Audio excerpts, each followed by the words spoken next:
ठीक आहे. काल आपण trigonometric function of 0 degree, 90 degree, 180 degree, 270 डिग्रीची value बघितलेले आहे. आज आपण trigonometric function of 30 degree, 45 degree, 60 degree, काल क्वाड्रंटल अँगल बघितले आपण 0, 90, 180, 270, 360च्या व्हॅल्यू कशा फाइंड करायच्या. आज त्याचा पुढचा पार्ट आहे, find the trigonometric function of 30 degree. 30 डिग्रीच्या व्हॅल्यू कशा फाइंड करायच्या. म्हणजे आपण आता 30 डिग्रीची साइन 30 किती असते, कॉस 30 कशी, सगळ्या 6च्या 6 त्रिकोणाच्या 30 डिग्रीच्या व्हॅल्यू कशा फाइंड करायच्या. त्यासाठी तुम्हाला मी 2 थेरम दिलेले आहेत. ते 2 थेरम असे आहेत की 30 डिग्री, 60 डिग्री, 90 डिग्री थेरम हा तुम्हाला 10th ला झाला. आता opposite side of 30 degree is equal to half of hypotenuse. म्हणजे हायपोटेनियसला अपोजिट साइड ऑफ 30 डिग्री 30 अंशाच्या कोनासमोरील बाजू 30 डिग्रीच्या अपोजिट साइड ही हायपोटेनियसच्या काय असते, हाफ असते. हायपोटेनियस म्हणजे कर्ण, म्हणजे 30 अंशाच्या कोनासमोरील बाजू कर्णाच्या हाफ असते. म्हणजे opposite side of 30 degree is half of hypotenuse. मला 10th ला 9th ला झालेलं आहे. अपोजिट साइड ऑफ 60 डिग्री, 60 डिग्रीच्या समोरची साइड ही हायपोटेनियसच्या √3/2 मल्टिपल असते. √3/2 इंटू मल्टिपल ऑफ हायपोटेनियस जर अपोजिट साइड ऑफ 60 डिग्री असेल तर ठीक आहे. आणि 45 90 डिग्री थेरम पण झालेला आहे. Opposite side of 45 degree 1/√2 into hypotenuse. ठीक आहे. ह्या थेरमचा स्क्रीनशॉट काढून घ्या. 2 थेरम आहेत ते तुम्हाला 30 डिग्रीची value, 45 डिग्रीची value, 60 डिग्रीची value, 90 degree 30 degree, 45 degree, 60 डिग्रीची value काढण्यासाठी, 120ची व्हॅल्यू काढण्यासाठी हे थेरम लागतात. कारण हे थेरम घेऊन घ्या स्क्रीनशॉट मध्ये. ठीक आहे. आता पुढचा पार्ट बघूया. पुढचाच question exercise 2.1 trigonometric functions. Trigonometric functions exercise 2.1 मधले आपले 0 डिग्री, 90 डिग्री, 180 डिग्री, 270 डिग्री झालेला आहे. आता पुढचा find the trigonometric function of 30 degree. 30 डिग्रीच्या समोरील बाजू कशा काढायचं. सोल्युशन माझ्याबरोबर एक डायग्राम काढायची सगळ्यांनी. हा क्वेश्चन पेपरला पडू शकतो 3 मार्कासाठी. डायग्राम काढायची. डायग्राम काढताना एक सर्कल काढा. हा एक्स ऍक्सिस, हा वाय ऍक्सिस आणि हा एक्स ऍक्सिस. ठीक आहे. आता इथं 30 डिग्रीच्या अपोजिट साइड्स, 30 डिग्रीचा एक अँगल काढायचा तुम्ही असा. हा 45 थोडासा लहान असणार, 30 डिग्री असा असणार. इथं अँगल 30 डिग्री तयार होणार. ठीक आहे. ओ पी, ओ ए आणि बी. ठीक आहे. हा इनिशियल रे आहे ओ एक्स आणि हा ओ ए टर्मिनल रे आहे. मग इथे एक परपेंडिक्युलर टाका तुम्ही, पीएम हे परपेंडिक्युलर टाका. नेहमी आपण पीएम असं टाकतो आणि परपेंडिक्युलर टाकताना कुठल्या ऍक्सिसवर टाकतो, एक्स ऍक्सिसवर टाकतो. ठीक आहे. आता पीएम हा परपेंडिक्युलर टाकलेला आहे. ओ एम ची व्हॅल्यू एक्स असती, पीएम ची व्हॅल्यू काय असते Y. P x Y point असतो. आता हा जो अँगल आहे तो 60 होणार. हे दिसतंय का सगळ्यांना. हा 30, हा 60 आणि हा 90 दिसतंय.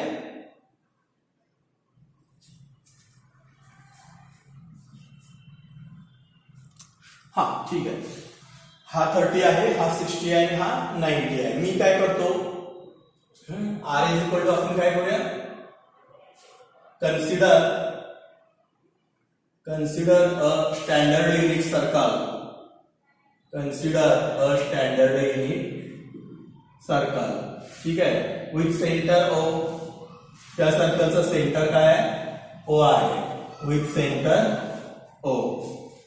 ठीक आहे. त्या सर्कलचा सेंटर आहे. OP is equal to radius is equal to R is equal to 1. कारण स्टँडर्ड युनिट सर्कल काढल्यामुळे त्याचा रेडियस किती असणार, 1. Let pxy be the any points on circle. Let pxy be any point on circle. Circle वर एखादा point आहे. Let length of OM is equal to x and length of PM is equal to y. Circle मधली सगळी माहिती सांगायची. and measure of angle XOP किंवा XOA is equal to theta is equal to 30 degree. हा जो XOA angle आहे तो किती आहे, 30 डिग्री आहे. ही काल पण माहिती आपण सांगितलेली. आज पण तीच माहिती काय करायची, कंटिन्यू करायची. ठीक आहे. आता आम्हाला पुढे सांगा, ह्याच्या एक पुढं मी असं म्हणतो, triangle PMO is 30 degree, 60 degree, 90 degree. हा जो ट्रायंगल आहे तो 30 डिग्री ते आपण नंतर उल्लेख करूया. आधी आपण अँगल XOA इक्वल टू 30 केलेला आहे. ठीक आहे. OP equal to radius equal to I. आता नाव PXY lies on first quadrant. बरोबर आहे. फर्स्ट क्वाड्रंट मध्ये आहे. PXY is lies on first quadrant. आता इथं असं बोलूया triangle PMO in triangle PMO measure of angle P is equal to 60, measure of angle O is equal to 30 and measure of angle M is equal to 90. तुम्ही theorem diagram मध्ये बघा ना की जो सेंटर अँगल आहे O तो 30 degree असणार आहे. सेंटर अँगल XOA 30 आहे. मग P किती झाला 60 झाला आणि M किती झाला 90 झालेला आहे. मग आता मला सांगा opposite side of 60 degree opposite by using 30 degree 60 degree 90 degree theorem by using 30 degree 60 degree 90 degree theorem.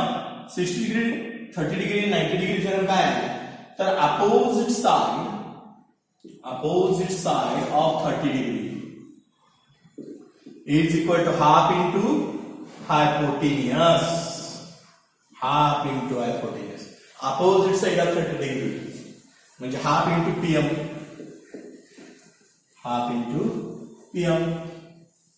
हा तो PM च्या काय आहे हाफ आहे.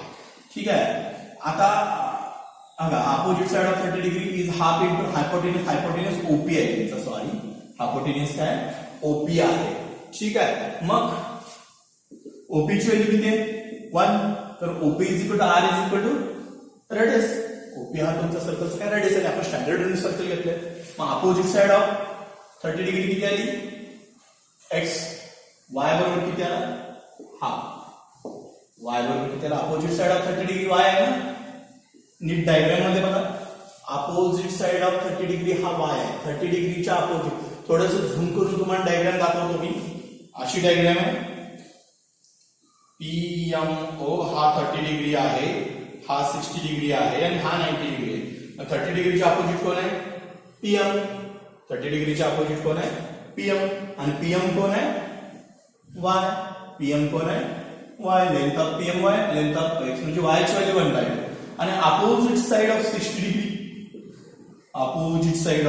Degree is equal to √3/2 into hypotenuse. आता इथं सांगितलेलं आहे थेरम मध्ये अपोजिट साइड ऑफ 60 डिग्री √3/2 आणि अपोजिट ऑफ साइड 30 डिग्री 1/2 आणि अपोजिट ऑफ साइड 60 डिग्री √3/2. आता इथं हायपोटेन्यूस किती आहे 1. तर स्टँडर्ड रेडियस सर्कलनुसार हायपोटेन्यूस किती येतो 1 येतो. √3/2 into 1 is equal to √3/2 म्हणजे हा OM आहे. OM म्हणजेच कोण X. X ची व्हॅल्यू √3/2 झाली आणि Y ची व्हॅल्यू 1/2 झाली. बघा आता निम्म एक्झाम्पल संपलेला आहे. 3 मार्काला पडतंय. Find the trigonometric function of 30 degree. परत एकदा बघा डायग्राम काढायची. डायग्राम मी परत एकदा तुम्हाला दाखवतो. त्याशिवाय लक्षात जरा मोठी काढून दाखवतो. थोडीशी मोठी काढूया आपण डायग्राम म्हणजे तुम्हाला लक्षात येईल. ओके. हा स्टँडर्ड युनिट सर्कल आहे. इतर X ऍक्सिस ओके हा Y ऍक्सिस हा 30 डिग्रीचा अँगल्स. इथं PM परपेंडिक्युलर टाकायचा आणि हा P 60 होणार आणि M 90 होणार. हीच डायग्राम आहे. PXY पॉइंट असतो. OM चा नंतर X ऍक्सिसला असल्यामुळे X पॅरलल असल्यामुळे Y ऍक्सिसला parallel PM. Consider a standard unit circle with centre O. Standard unit circle काढलेला आहे. Centre O R is equal to किती आहे 1. OP is equal to radius is equal to R is equal to 1. Let PXY be any point on circle. PXY काय circle वरचा point आहे. OM बरोबर X आहे. PM बरोबर Y आहे. OM बरोबर X आहे. PM बरोबर Y आहे. मेजर ऑफ एंगल XOA किती आहे सेंटर एंगल 30 आहे. PXY lies on first quadrant. Triangle PMO हा P आहे.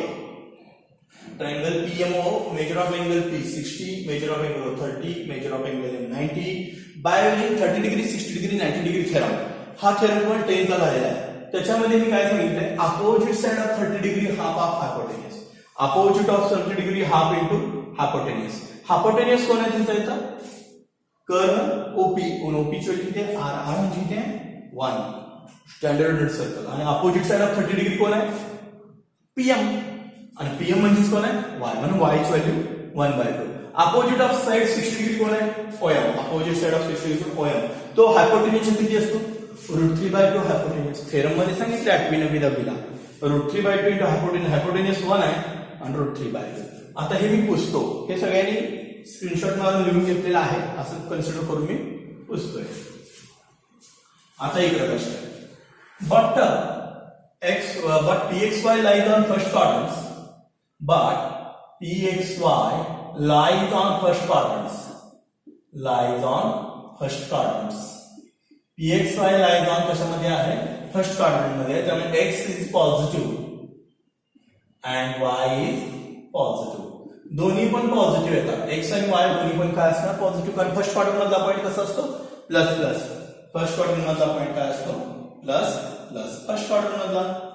ठीक आहे. मग x ची व्हॅल्यू पॉझिटिव्ह y ची व्हॅल्यू पॉझिटिव्ह. x बरोबर √3/2 अँड y बरोबर √3/2. आता by using definition of trigonometric function. By using definition of trigonometric functions. काय ट्रिग्नोमेट्रिक फंक्शनची डेफिनेशन साइन थीटा. पण थीटा किती आहे आपला 30 डिग्री आणि साइन थीटा 30 काय असतं 1. Sine theta is equal to y. Definition part पाहिजे. y किती आहे हाफ. कालच्या डेफिनेशन पार्ट करा ना. ते दिले मी साइन 30 y असतो त्यामुळे हाफ आला. त्यामुळे साइन 30 किती असतो हाफ. म्हणून तुमच्या टेबल मध्ये साइन 30 काय असतो हाफ असतो. कॉस काढूया. Cos theta is equal to cos 30.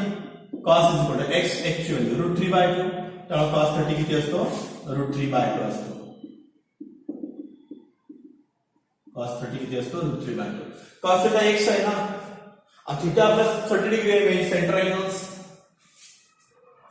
ठीक आहे. टॅन थीटा काय असतो थीटा 30 आणि टॅन थीटाची डेफिनेशन काय आहे y/x. y किती आहे √3/2 सॉरी y हाफ आहे आणि x √3/2. ठीक आहे. y/x then 1/2 by 1/√3/2. 2 cancels 1/√3. त्यामुळे tan 30 किती असते 1/√3. म्हणून तुमच्या टेबल मध्ये बघा tan थीटाची व्हॅल्यू 1/√3. सगळ्या व्हॅल्यू काढायचे. Find the trigonometric function of 30 degree. cot 30 then cot 30 is equal to x by y is equal to √3/2 by 1/2. To गेले √3. तेव्हा cot 30 किती असते √3. आता दोन राहिले सेक आणि कोसेक. सेक 30 सेक थीटा. थीटा म्हणजे 30. सेक 30 किती असतो 1/x. x 1/x ची व्हॅल्यू किती आहे √3/2. त्यामुळे ती किती येणार 2/√3 आणि सेक 30 असतो 2/√3. अजून एक राहिलेला आहे आपला कोसेक. आता ती जागा नाहीये माझ्याकडे. मी ऍक्च्युअली इथं काढतो कोसेक. दिसेल सगळ्यांना. हा इथं काढतो. कोसेक 30 काय असतो 1/y and 1/1/2 is equal to 2. हा 1/2 बरोबर काय ना 2. त्यामुळे कोसेक 30 किती असणार 2 असणार. झाल्या सगळ्या ट्रिग्नोमेट्रिक फंक्शनच्या 30 डिग्रीच्या व्हॅल्यू काढायच्या होत्या.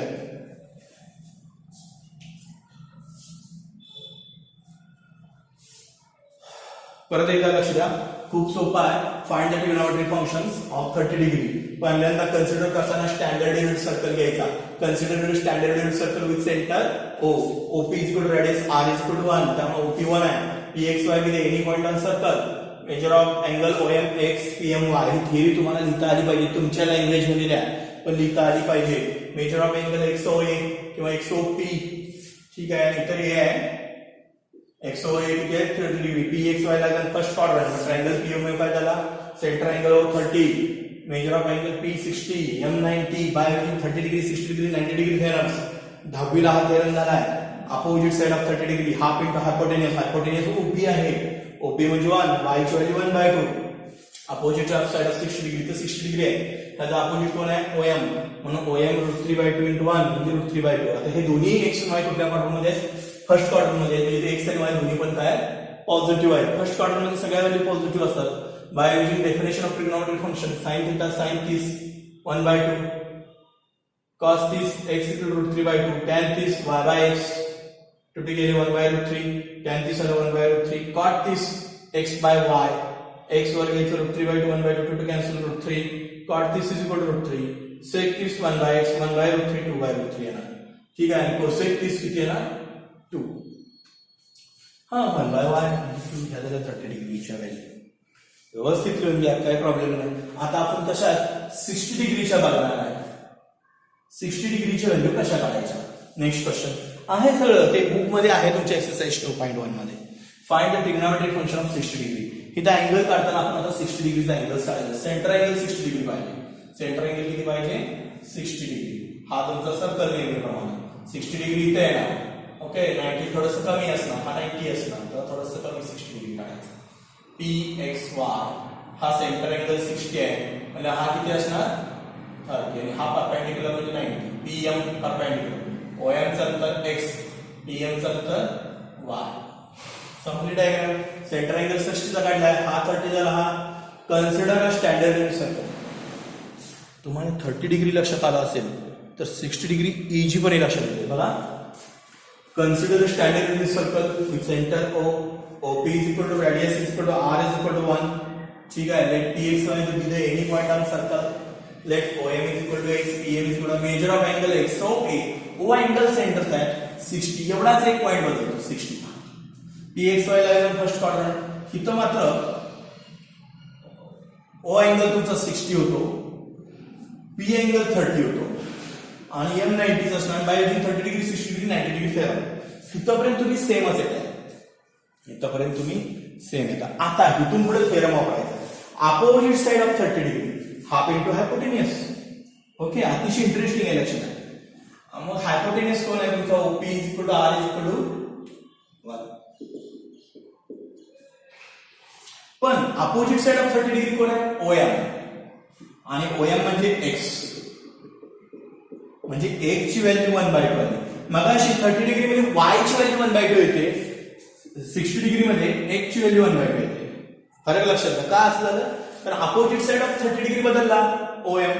मागच्या वेळी opposite side of 30 degree PM होता, आता कोण आहे OM. आणि इथं अपोजिट साइड ऑफ 60 डिग्री यावेळी कोण असणार आहे PM असणार आहे. Opposite side of 60 degree PM म्हणजे ते √3/2 इंटू हायपोटेनियस 1 आहे. त्यामुळे PM म्हणजेच कोण y. म्हणजे काय फरक आला लक्षात आलं. 60 डिग्रीच्या व्हॅल्यू काढताना x ची व्हॅल्यू बदलते, y ची व्हॅल्यू बदलते. फक्त एकमेकांना जातात, चेंज होत नाही. फक्त x ची व्हॅल्यू y ला जाते आणि y ची व्हॅल्यू x ला जाते, कारण अँगल बदललेले आहे. सेंटर अँगल 60 घेतलाय.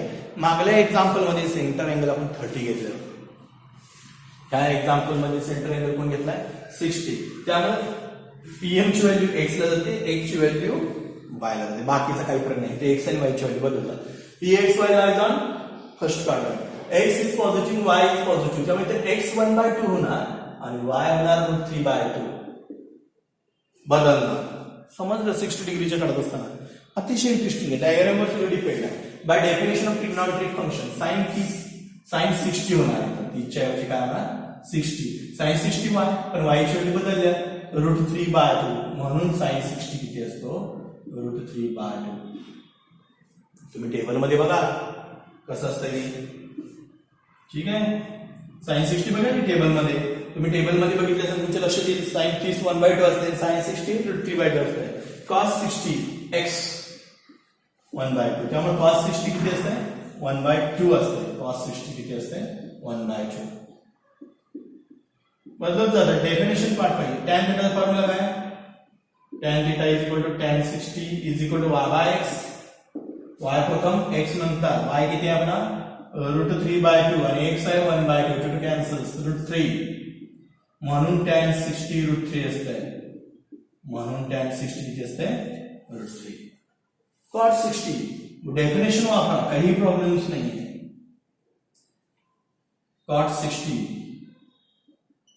म्हणजे x by y is equal to 1/2 by √3/2 to कॅन्सल्स 1/3 म्हणजेच cot 60 किती असते 1/√3.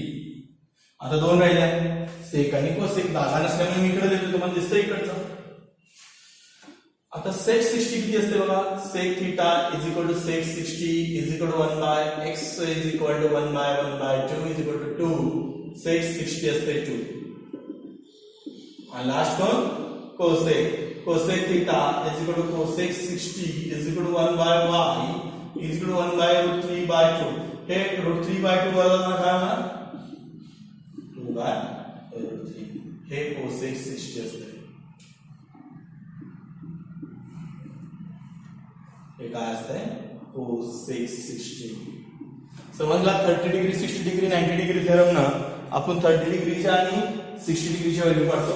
फक्त एक्स आणि वाय च्या व्हॅल्यू बदलतात, त्या एक्स आणि वाय च्या व्हॅल्यू आपण बदलायच्या, काही बदल करायचे नाही. आणि डेफिनेशन तीच आहे, डेफिनेशन तीच असल्यामुळे काय प्रॉब्लेम नाही. फक्त एक्स आणि वाय च्या व्हॅल्यू बदलतात आणि ते व्यवस्थित यूज करायच्या, तुम्हाला 60 डिग्रीची व्हॅल्यू मिळते.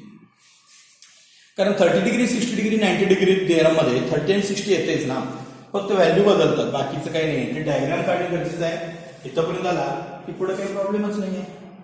आता 45 डिग्रीज कसं आहे, तुम्हाला सांगितलं find the trigonometric function of 45 degree. त्यासाठी 45 45 90 डिग्री थेरम वापरावा लागतो.